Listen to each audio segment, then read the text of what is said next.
Hello दोस्तों, love 23 land दिल से बाय नीलू को इतना प्यार देने के लिए तहे दिल से शुक्रिया। मैं हूं नीलू शर्मा।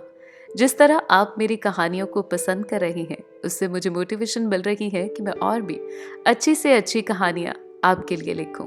ये सिर्फ कहानियां ही नहीं, बल्कि कुछ मेरी जिंदगी में आए लोगों के एहसास हैं।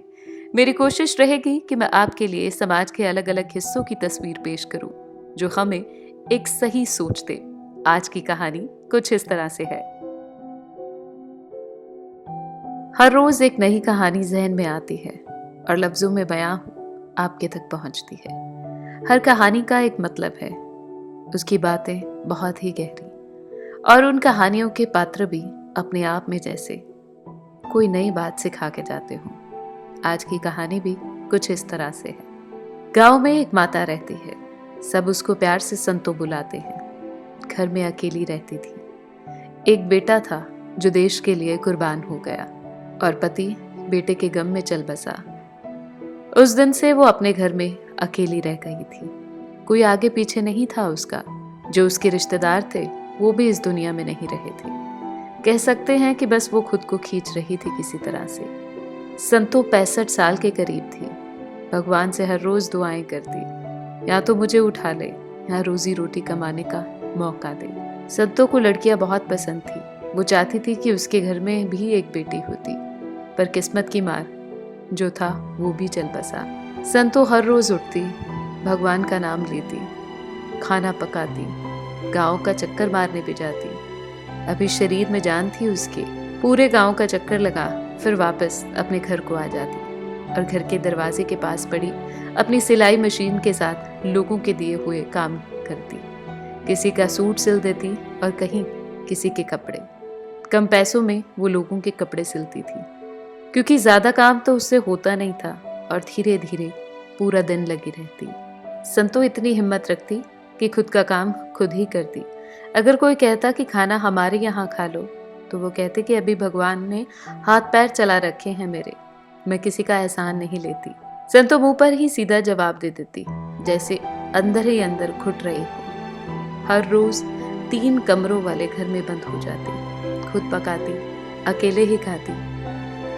हर रोज सोचती कि कब मेरा आखिरी दिन आएगा और मैं अपनों के पास चली जाऊंगी। किसी के साथ कोई तकिया कलाम नहीं। सिलाई बुनाई से जो पैसे कमाती, कुछ का तो राशन डाल लेती और कुछ जमा कर लेती। संतों को पता था कि पड़ोसियों की नजरें उसकी घर पर हैं, कि कब ये मरे और घर पे कब्जा करे, पर हर रोज संतो बच ही जाती। संतो जो पैसे बचा रही थी, उसके पीछे भी एक कारण था। उसका कहना था कि लड़की तो भगवान ने दी नहीं मेरे घर, और मैंने कन्यादान भी नहीं किया।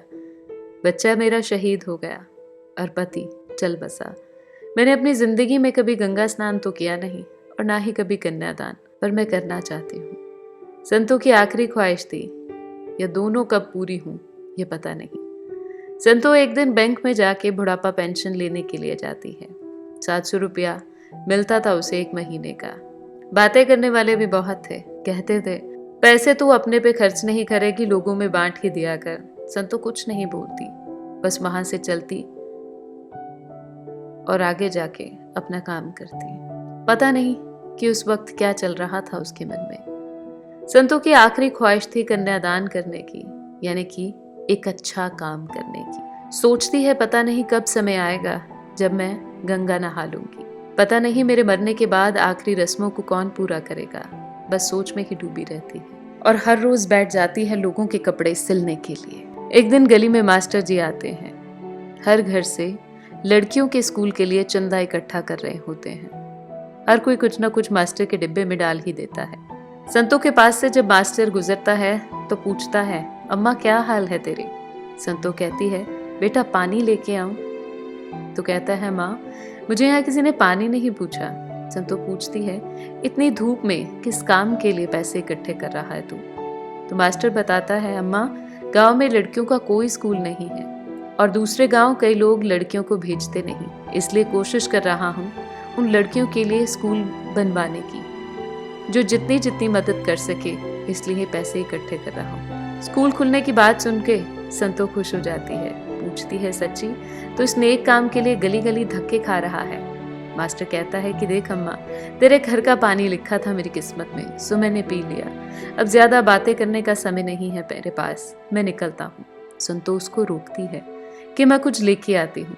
मास्टर कहता है कि तेरे पास तो खुद के लिए पैसे नहीं, तू क्या मेरी मदद करेगी अम्मा। संतो अंदर जाती है, अपने संदूक में से एक पोटली निकाल जितने पैसे होते हैं एक चिट्ठी के साथ एक बंद लिफाफे में मास्टर के डिब्बे में डाल देती है। मास्टर बड़ा हैरान होता है कि संतो ने बिना सोचे समझे पैसों की मदद कर दी। उसके पास तो खुद का गुजारा करने के लिए भी बहुत कम पैसे थे। अम्मा का शुक्रिया अदा कर मास्टर वहां से निकल पड़ता है। उस रात संतो बड़ी खुशी के साथ, बहुत आराम के साथ सो जाती है। लग रहा था कि जैसे मन से कोई बड़ा बोझ उतर गया हो।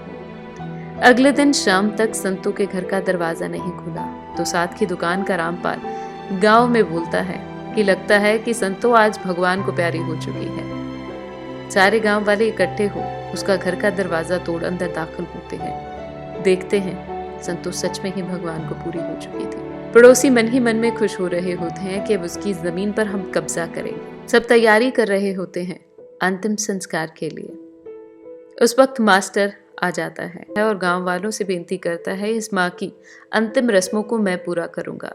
गांव वाले कहते हैं तू करे या कोई और, हमें क्या लेना देना, बस जो करना है जल्दी कर दे। संतों के सब काम पूरे हो जाते हैं। अंत की रस्में होने के बाद मास्टर सभी गांव वालों के सामने उस चिट्ठी को पढ़ता है जो संतों ने पैसों के साथ उस दिन गुल्लक में डाल दी थी, जिसमें साफ साफ लिखा था कि लड़कियों के स्कूल के लिए मैं पैसे दे असल में आज कन्यादान कर रही हूँ, क्योंकि मेरे आगे पीछे कोई नहीं, इसलिए मेरे जाने के बाद मेरा घर स्कूल की जमीन के नाम में कर चली हूँ। जिस दिन मैं मर जाऊं उस दिन के बाद स्कूल बनवाने का काम शुरू करवा दिया जाए। मैं समझूंगी कि मैंने गंगा नहा ली। संतों की उस चिट्ठी और वसीयत को देख सारे गांव वाले हैरान हो जाते हैं। लोगों के हाथ कुछ नहीं आता। सच में संतो उस दिन दान कर इस दुनिया से सब कमा चुकी थी और चली जाती है अपने असली घर। संतों की तरफ से किया गया कन्यादान और अनोखा गंगा स्नान वाकई में अहम संदेश दे गया कि कुछ अच्छा कीजिए। कैसी लगी आज की कहानी कमेंट बॉक्स में मुझे आप बता सकते हैं। अगर आपके पास भी कोई कहानी है जिसको आप सबके साथ शेयर करना चाहते हैं तो आप मुझे love23land@gmail.com पर मेल कर सकते हैं। अगर आपने अभी तक मेरे चैनल को सब्सक्राइब नहीं किया तो प्लीज सब्सक्राइब करें और रेड बेल आइकन को दबाना ना भूलें, जिससे हर रोज मेरी आने वाली वीडियोस का नोटिफिकेशन आपको मिल सके। मेरी कहानियों को ज्यादा से ज्यादा लाइक करें, अपने फ्रेंड्स और फैमिली के साथ शेयर करना ना भूलें और चैनल को सब्सक्राइब कर बन जाइए लव23 लैंड परिवार का हिस्सा। आपके लाइक्स, कमेंट, शेयर मुझे और भी अच्छा लिखने की प्रेरणा देते हैं। लव लैंड दिल से, बाय नीलू।